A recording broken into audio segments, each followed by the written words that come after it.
Hello my friends, welcome to the metal shop. Today we're installing the Breeze, what is the number?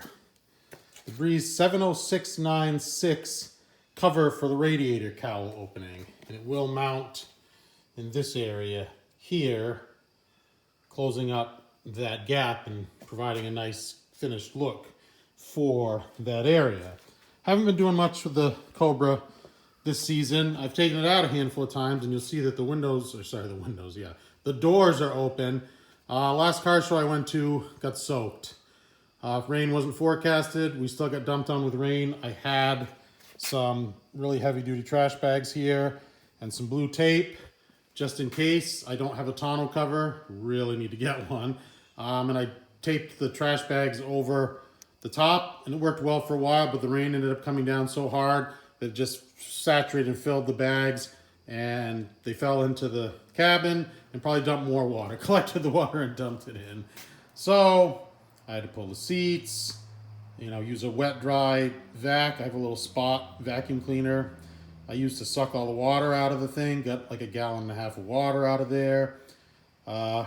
Re-clean the carpets, clean the seats, re-clean everything off. It was a nightmare. Anyway, thanks for the story. Thanks for permitting me to tell you that story, but I will digress. One thing I did run into on that car show, going there and back, even though it was a cold, ended up being a rainy day, I was running into overheating issues. And I couldn't really figure it out. And partly my fault, partly the design of the car's fault, but tough to see, right? But right there, I have a big, heavy-duty electric fan, probably off a Taurus or a Lincoln or something like that, that the guy who built this car installed, and it was on a switch. Fan off, fan on, you got to remember to do it, and wasn't ideal, so here we go.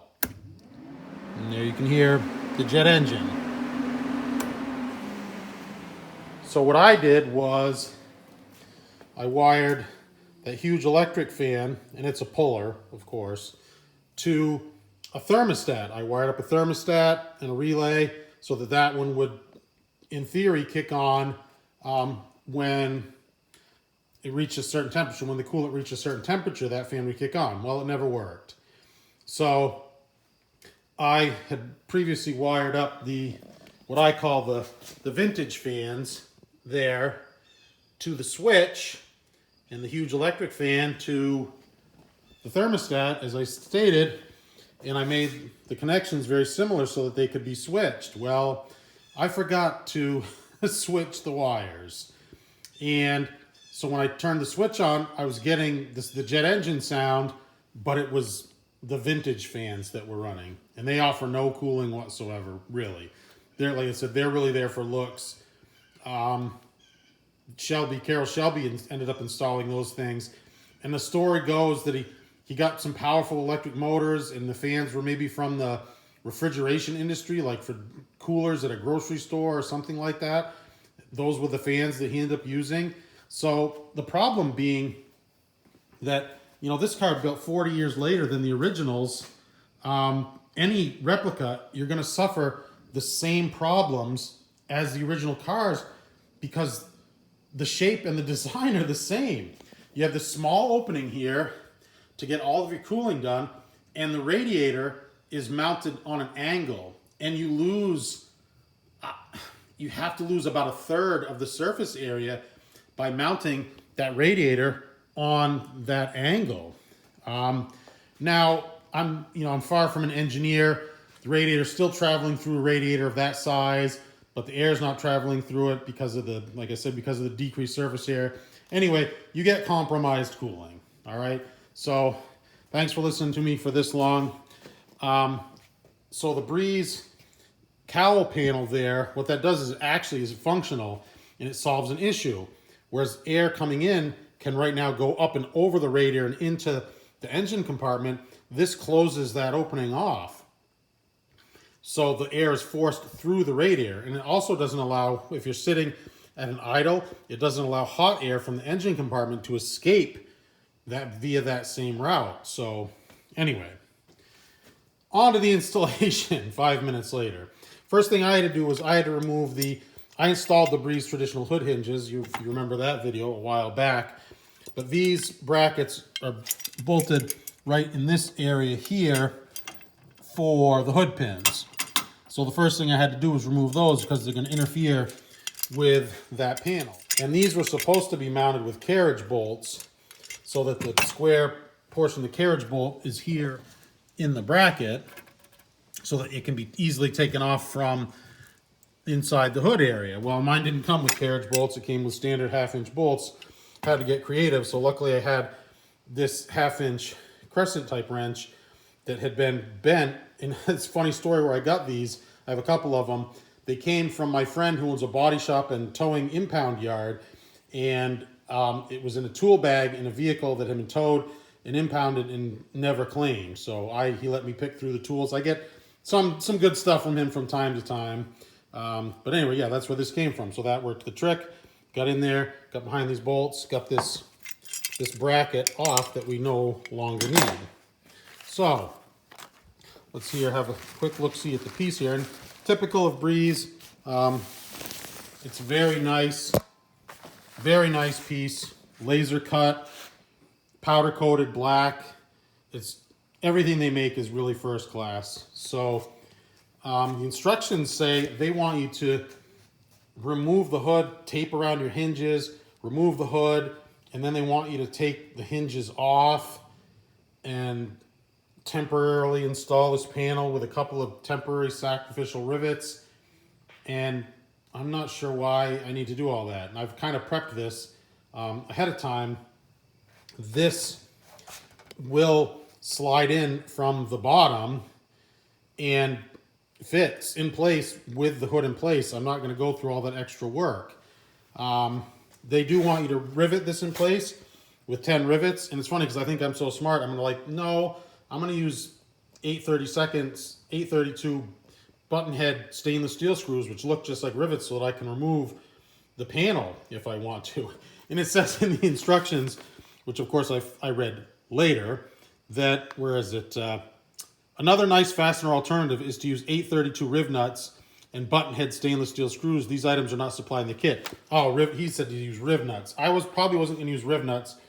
I was going to tap the holes in the bar. Riv nuts is a good idea, but installing 10 832 riv nuts into there, yeah, I'm not so sure about that. I guess we'll see. But anyway, I'm going to try and get this camera set up so you can see me fiddling to get the panel mounted from underneath. So let's stand by.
All right, well, I'm losing daylight, sorry. Apologize, it's a little tough to see there. But as you can see, the panel is in. I do have the 10 holes to drill, and I'm definitely, upon looking at that, I don't feel like removing the panel again. I can, but going back and forth, you're gonna risk scratching up this brand new panel, and I can see it was difficult to sneak it up past the hinge assembly where it's close to the body. Close to the front of the body there, it's tight, and you have to sneak it up past that, but it is perfectly doable. So I'm not going to do riv nuts, but I am going to do 832 machine screws, and I'll just tap the holes. I prefer that anyway.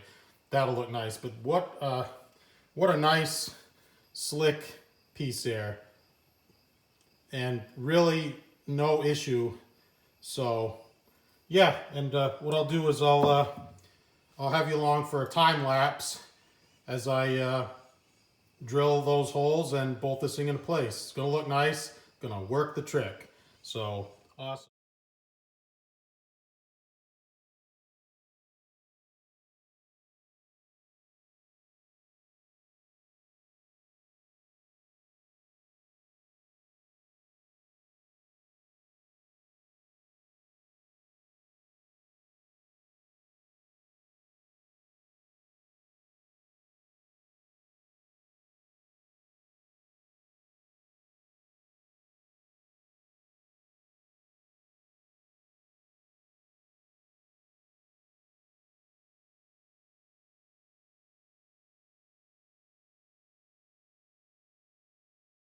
All right, well, you can see it's a different day here. Some stuff came up and I figured I just wanted a fresh day, some sunlight, some daylight, and to tackle this project, probably wise that I did. Anyways, installation of the Breeze Radiator Cowl opening cover number 70696 is complete. I just want to mention that Breeze does make a similar product without the slots cut in it. If you have Mark IV, you have the 4-link style hood or any other style hood which doesn't require those openings, number 70031 is Breeze's part number. I paid full price for this. I'm giving them the plug because their products are great. And you're great people to deal with. The guy's right out of Mass, and you get the stuff fast. And tech support, if you want to call in, they're just great products. So shameless plug for them. Anyway, under the nothing is easy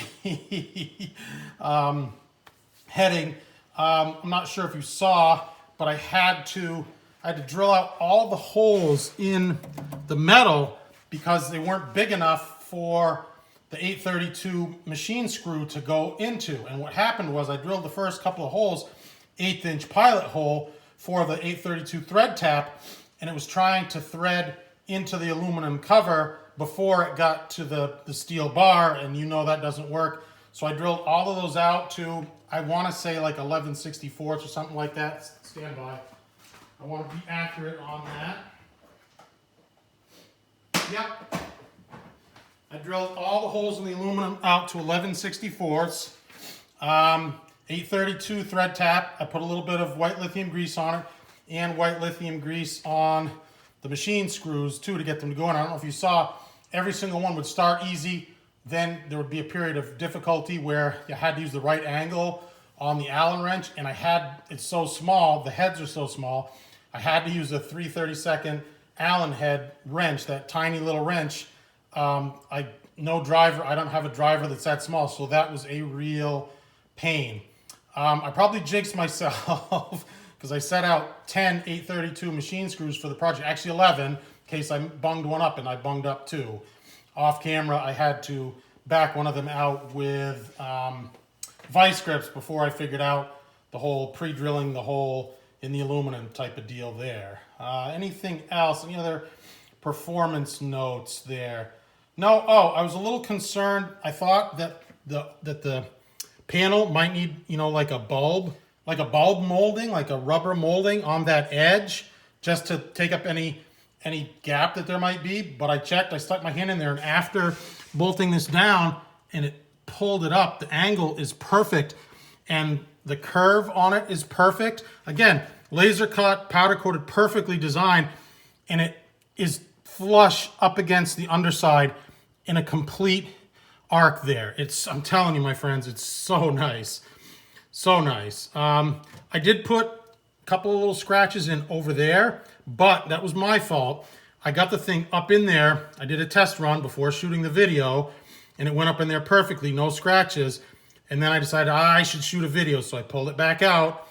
When I went to put it back in, I'll time lapse that, but it took me 2 minutes, 20 seconds to get it back in, kind of monkey fiddle it around, and I put some scratches in it. I don't care. This car is so far from perfect. If it was concours and that grading of a car, then I would have removed the hinges and snuck it up in there and everything would be perfect. I think this is better than the riv nuts because it's flush. The riv nuts would space it up.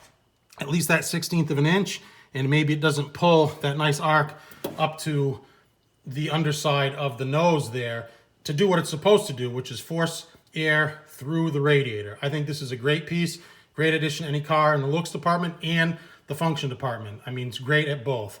So as always, my friends, thank you so much for watching. Truly appreciate your support.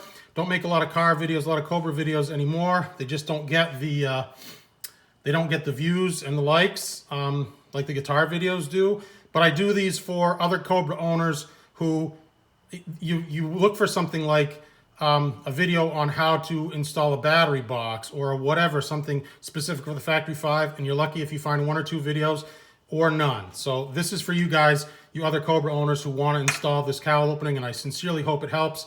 So if it does, please give me a thumbs up. Doesn't cost you anything, really helps the channel. Hit me up in the comments. I still respond to all of my comments, every single one. And share the video with your fellow Factory 5 owners, all right? So one more time, the Radiator Cowl opening cover by Breeze Automotive, number 70696. Awesome. Take care, my friends. Bye-bye.